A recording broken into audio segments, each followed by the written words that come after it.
আজকে আমরা পঞ্চবার্ষিকী পরিকল্পনা নিয়ে আলোচনা করব। এই ক্লাসটা শুরু করার আগে তোমাদের একটা কথা বলি। এই ক্লাসটা আমরা প্রশ্ন উত্তরের মাধ্যমে সম্পন্ন করব। তোমরা চাও এর থিওরিটাকে একবার পড়ে নিতে, তাহলে এই ভিডিওর ডেসক্রিপশনে যে টেলিগ্রাম চ্যানেলের লিঙ্কটা দেওয়া আছে সেখানে যাও। সেখান থেকে সেই টেলিগ্রাম চ্যানেলে তোমরা এই পঞ্চবার্ষিকী পরিকল্পনার উপর একটা খুব সুন্দর বাংলাতে একটা পিডিএফ পেয়ে যাবে। সেই পিডিএফটা খুব সুন্দরভাবে প্রথমে পড়ে নাও, ভালো করে 2 থেকে 3 বার পড়ে নাও। পড়ার পর তোমরা এই এমসিকিউগুলোকে ভালো করে চর্চা করো। দেখো, শুধুমাত্র থিওরি ক্লাস করলেই হবে না বা থিওরি দেখলেই হবে না, তার সাথে সাথে আমাদেরকে কোশ্চেন অ্যান্সারও সলভ করতে হবে। তো আমরা এখানে প্রশ্নগুলোকে দেখে নিই।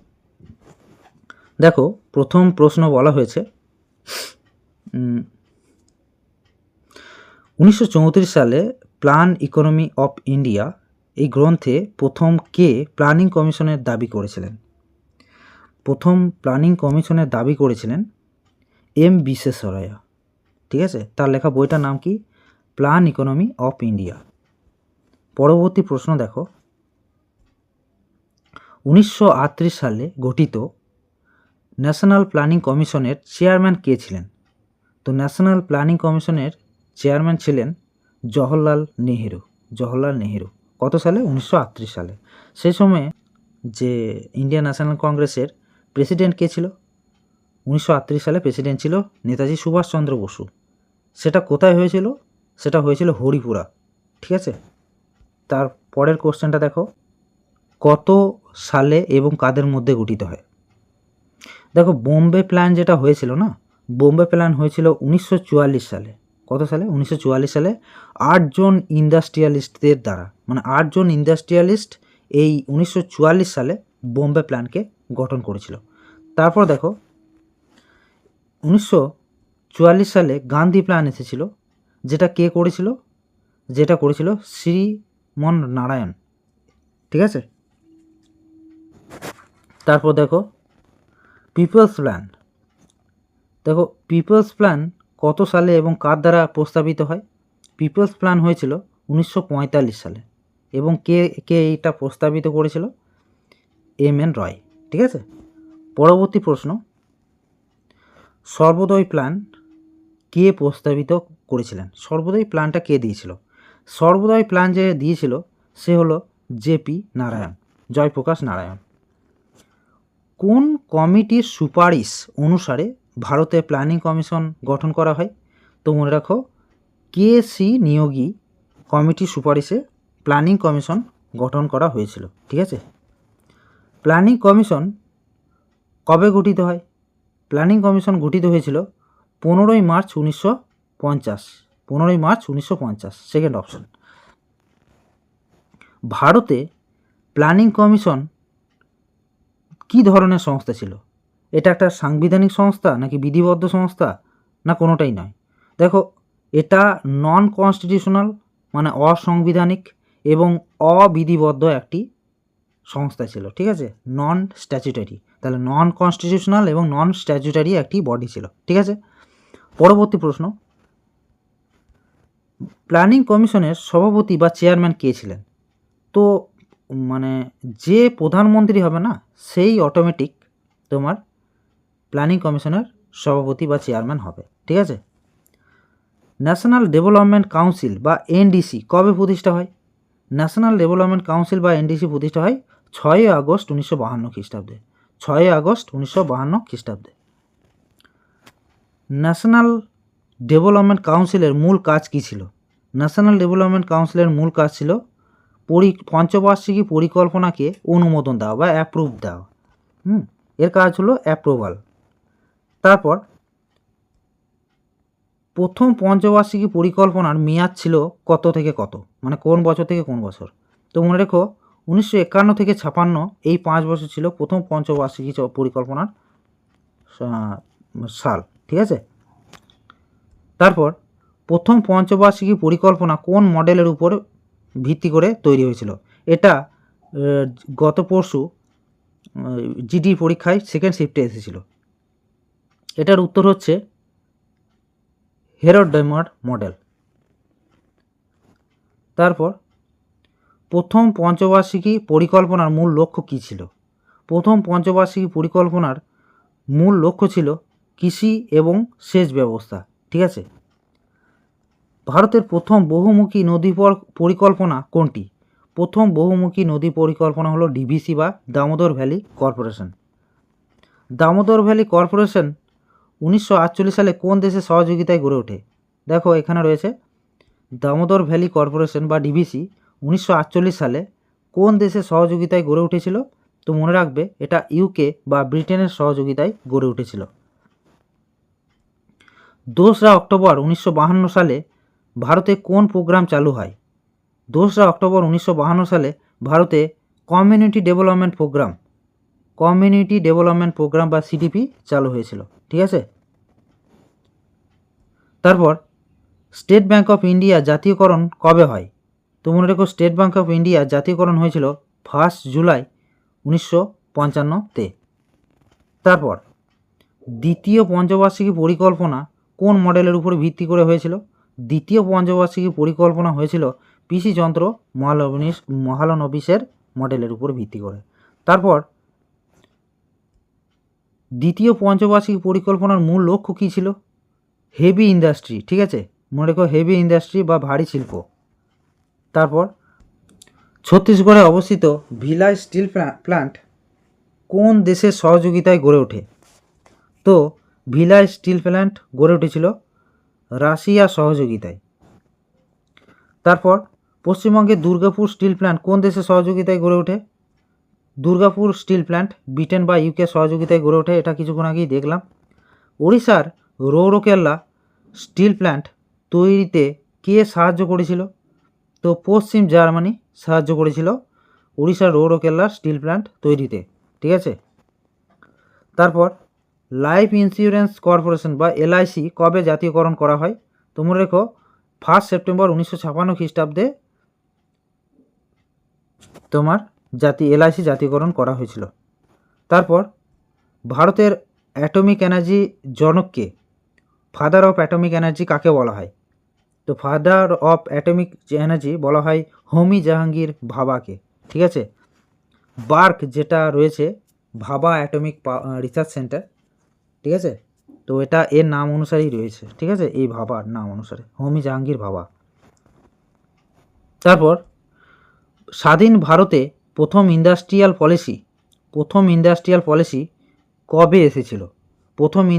ফার্স্ট ইন্ডাস্ট্রিয়াল পলিসি এসেছিল 1948 সালে। তারপর তৃতীয় পঞ্চবার্ষিকী পরিকল্পনা কোন মডেলের উপর ভিত্তি করে তৈরি হয়েছিল?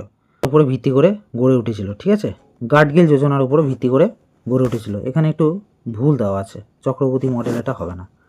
ঠিক আছে, তৃতীয় পঞ্চবার্ষিকী পরিকল্পনা গাডগিল যোজনা। ঠিক আছে। পরবর্তীটা দেখো 29 নাম্বার কোশ্চেন, 1964 সালে ঝাড়খণ্ডের বোকারো স্টিল প্ল্যান্ট কোন দেশের সহযোগিতায় গড়ে উঠেছিল?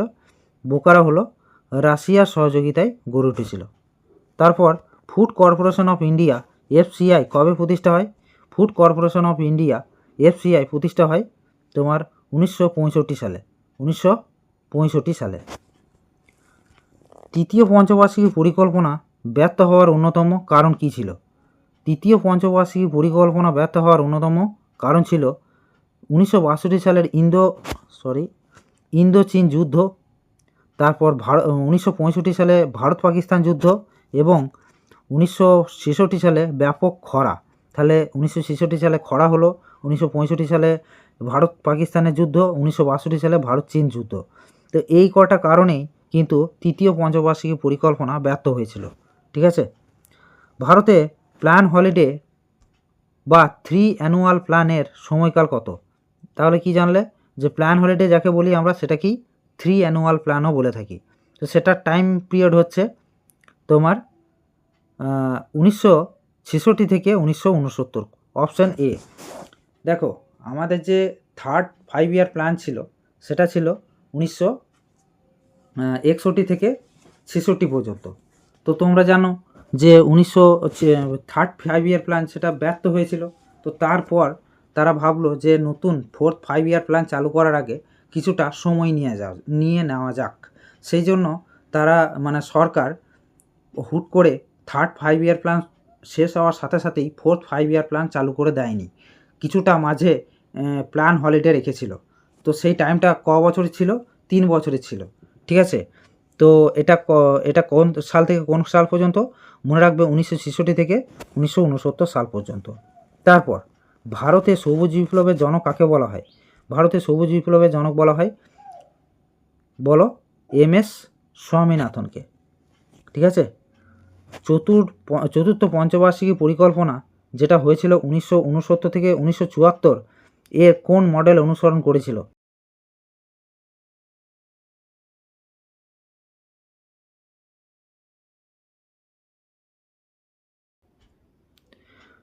1969 সালে ইন্দিরা গান্ধী মোট কয়টি ব্যাংক জাতীয়করণ করেছিল? তো ইন্দিরা গান্ধী মোট 14টি ব্যাংক জাতীয়করণ করেছিল। তারপর ফেরা অ্যাক্ট বা ফরেন এক্সচেঞ্জ রেগুলেশন অ্যাক্ট কবে চালু হয়? 1973 সালে এটি চালু হয়েছিল। 1973 সালে ফেরা অ্যাক্ট বা ফরেন এক্সচেঞ্জ রেগুলেশন অ্যাক্ট চালু হয়েছিল। 18 মে 1974 সালে রাজস্থানের পোখরানে পরীক্ষিত ভারতের প্রথম পরমাণু বোমার সাংকেতিক নাম কী ছিল? যেটা 1974 হয়েছিল 18 মে রাজস্থানের পোখরানে পরীক্ষিত ভারতের প্রথম পরমাণু বোমার নাম কী ছিল? সাংকেতিক নাম ছিল স্মাইলিং বুদ্ধা। ঠিক আছে? স্মাইলিং বুদ্ধা। গরিবি হাটাও স্লোগানটি কোন পঞ্চবার্ষিকী পরিকল্পনায় ব্যাপকভাবে প্রয়োগ করা হয়? গরিবি হাটাও স্লোগানটি কোন পঞ্চবার্ষিকী পরিকল্পনায় হয়েছিল? তো পঞ্চম পঞ্চবার্ষিকী পরিকল্পনায় এটা করা হয়েছিল। ঠিক আছে? তারপর 1975 সালে ভারতের প্রথম গ্রামীণ ব্যাংক RRB কোথায় প্রতিষ্ঠা হয়েছিল? মোরাদাবাদ, উত্তরপ্রদেশ। তাহলে এইটুকু মনে রেখো, খুব ইম্পর্টেন্ট, যে ভারতের প্রথম গ্রামীণ ব্যাংক RRB পুরো নাম হচ্ছে রিজিওনাল রুরাল ব্যাংক বা প্রথম গ্রামীণ ব্যাংক প্রতিষ্ঠা হয়েছিল 1975 সালে। ঠিক আছে? 2 অক্টোবর হয়েছিল এবং কোথায় হয়েছিল? মোরাদাবাদ, উত্তরপ্রদেশ। তারপর কোন পঞ্চবার্ষিকী পরিকল্পনা তার মেয়াদ শেষ হওয়ার 1 বছর আগে 1978 সালে জনতা সরকার দ্বারা বন্ধ করে দেয়? মানে কোন পঞ্চবার্ষিকী পরিকল্পনা তার মেয়াদ শেষ হওয়ার আগেই বন্ধ হয়ে গেছিল এবং বন্ধটা কে করেছিল? 1978 সালে যখন জনতা পার্টি গভর্নমেন্ট এসেছিল, হ্যাঁ, জনতা পার্টি গভর্নমেন্ট এসেছিল, তখন সেই সরকার এটাকে বন্ধ করে দিয়েছিল। ঠিক আছে? তো জনতা পার্টি গভর্নমেন্টের মানে হেড কে ছিল বলো তো? মোরারজি দেশাই। তো তিনি চাননি এই পঞ্চবার্ষিকী পরিকল্পনা চলুক, তো সেই জন্য তিনি কি করেছিলেন? ওটাকে বন্ধ করে দিয়েছিলেন। এবং এটা কোন ইয়েটার কথা বলেছে? কোন পঞ্চবার্ষিকী পরিকল্পনার কথা বলছে? এটা হচ্ছে 5 ইয়ার প্ল্যান, পঞ্চম পঞ্চবার্ষিকী প্ল্যান।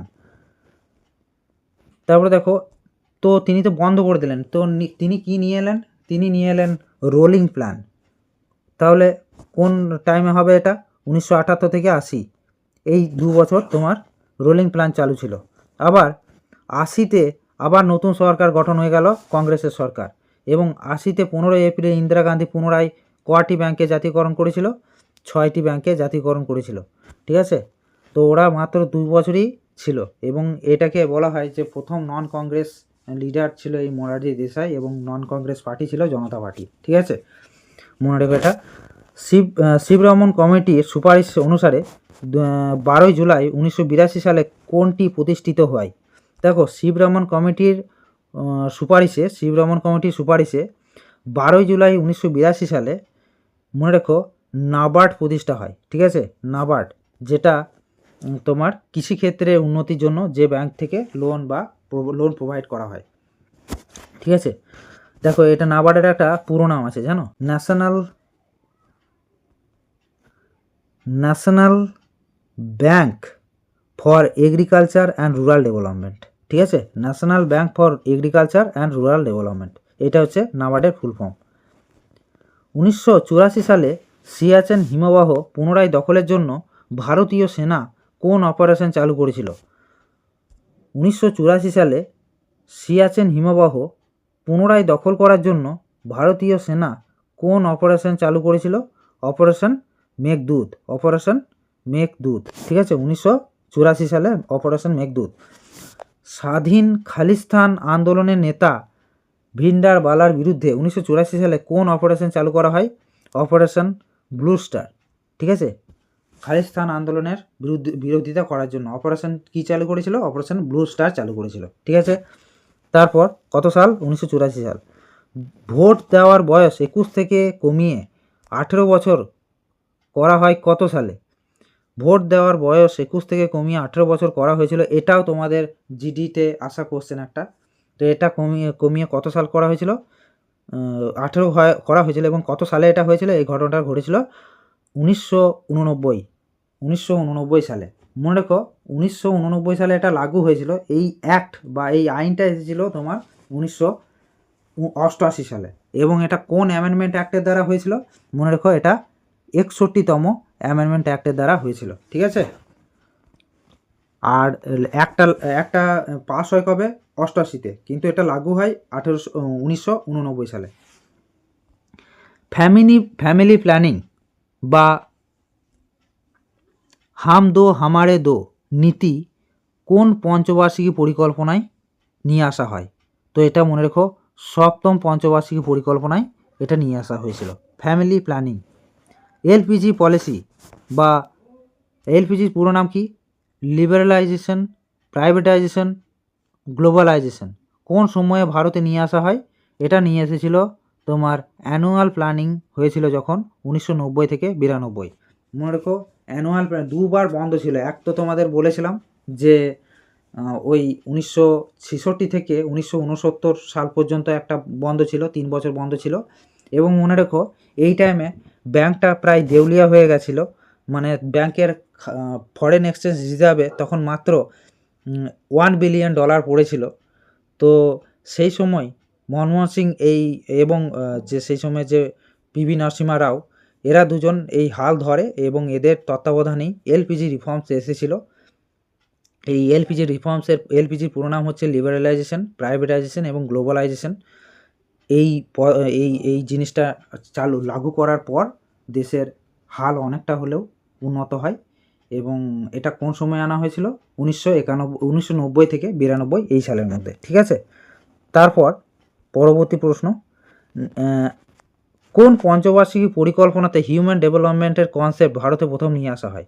কোন পঞ্চবার্ষিকী পরিকল্পনাতে হিউম্যান ডেভেলপমেন্টের কনসেপ্ট ভারতে নিয়ে আসা হয়েছিল? তো মনে রেখো 8ম পঞ্চবার্ষিকী পরিকল্পনাতে হিউম্যান ডেভেলপমেন্টের কনসেপ্ট নিয়ে আসা হয়েছিল, ঠিক আছে। 1995 সালে ভারতে মিড ডে মিল প্রকল্প প্রথম কোন রাজ্যে চালু হয়? তো তামিলনাড়ুতে চালু হয়েছিল, মনে রেখো।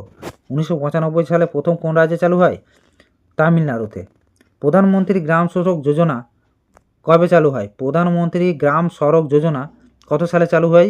প্রধানমন্ত্রী গ্রাম সড়ক যোজনা চালু হয়েছিল 2000 সালে, ঠিক আছে, মনে থাকবে। তারপর কার্গিল বিজয় দিবস আমরা কবে পালন করি? কার্গিল বিজয় দিবস আমরা পালন করি 26শে জুলাই। তারপর NREGA national rural employment guarantee act কত সালে পাস হয়? 2005 সালে পাস হয়। এবং মনে রেখো 2009 সালে এটার নাম পরিবর্তন করে নারেগাটাই মানরেগা করা হয়। কিছুই নয়, যেটা নাম আছে সেটাই থাকবে, তার আগে শুধু এমজি লাগিয়ে দেওয়া হয়েছিল, এমজি ফর মহাত্মা গান্ধী। তারপর RTI, right two information act ভারতে কবে চালু হয়? আরটিআই বা রাইট টু ইনফরমেশন অ্যাক্ট ভারতে চালু হয়েছিল তোমার 2005 সালে, ঠিক আছে। তারপর কোন পঞ্চবার্ষিকী পরিকল্পনা কিওয়ার্ড ছিল ফাস্টার ইনক্লুসিভ সাস্টেনেবল ডেভেলপমেন্ট, ঠিক আছে, ফাস্টার ইনক্লুসিভ সাস্টেনেবল ডেভেলপমেন্ট, এটা ছিল আমাদের লক্ষ্য। কোন পঞ্চবার্ষিকী লক্ষ্য এটা ছিল? তো মনে রেখো দ্বাদশ পঞ্চবার্ষিকী পরিকল্পনার লক্ষ্য ছিল এটা। তারপর নরেন্দ্র মোদী সরকার কবে নীতি আয়োগ গঠন করেছিল? তো নীতি আয়োগ গঠন করেছিল 1 জানুয়ারি 2015 সালে, 1 জানুয়ারি 2015 সালে। নীতি আয়োগ মূলত কী ধরনের একটি প্রতিষ্ঠান? এটা একটি থিঙ্ক ট্যাঙ্ক, ঠিক আছে, এটা একটি থিঙ্ক ট্যাঙ্ক যেখানে পরিকল্পনা গৃহীত হয়। তারপর ভারতে ট্যাক্স সিস্টেমের জনক বা father of Indian tax system কাকে বলা হয়ে থাকে? জেমস উইলসন, ঠিক আছে। তারপর ভারতে কোন আর্টিকেলে রাজ্য, কেন্দ্র এবং লোকাল গভর্নমেন্ট, স্টেট, সেন্টার এবং লোকাল গভর্নমেন্টের ট্যাক্স নেওয়ার কথা বলা হয়েছে। তো ট্যাক্সের কথা বলা হয়েছে কোন ইয়েতে? 246 নম্বর আর্টিকেলে। তারপর সংবিধানের 7 নম্বর তফসিলি অনুযায়ী বর্তমান রাজ্য সরকার কতগুলি বিষয়ে ট্যাক্স নিতে পারে? বর্তমান রাজ্য সরকার 61টি বিষয়ে ট্যাক্স নিতে পারে। ঠিক আছে, তো এই ছিল আমাদের অল্প কিছু কোশ্চেন। আরও অনেক কিছু জানা রয়েছে। আমি তো সবাইকে এটাই বলবো যে তোমরা টেলিগ্রাম চ্যানেলে যুক্ত হও, সেখান থেকে পঞ্চবার্ষিকী পরিকল্পনার যে বিস্তারিত PDF নোটটি রয়েছে সেটাকে সংগ্রহ করো এবং সেটাকে পড়ো, এবং পড়ার পর এই যে MCQগুলো এখানে করালাম সেই MCQগুলোকে আবার 2-3 বার রিভাইজ করো, যা দেখো যে তোমরা সেই থিওরি ক্লাস পড়ার পর এখানের কোশ্চেনগুলোর উত্তর তোমরা কয়টি দিতে পারছো। ঠিক আছে, তো দেখা হচ্ছে পরের ভিডিওতে। এরকমই ইম্পর্ট্যান্ট যেগুলো পরীক্ষার জন্য গুরুত্বপূর্ণ টপিকগুলো আমরা একটা একটা করে নিয়ে আসবো, এবং ধীরে ধীরে আমরা পুরো জিকেটাকে ফ্রিতে তোমাদের ইউটিউবে উপলব্ধ করাবো। ঠিক আছে, তো পরের ভিডিওতে দেখা হচ্ছে। বাই।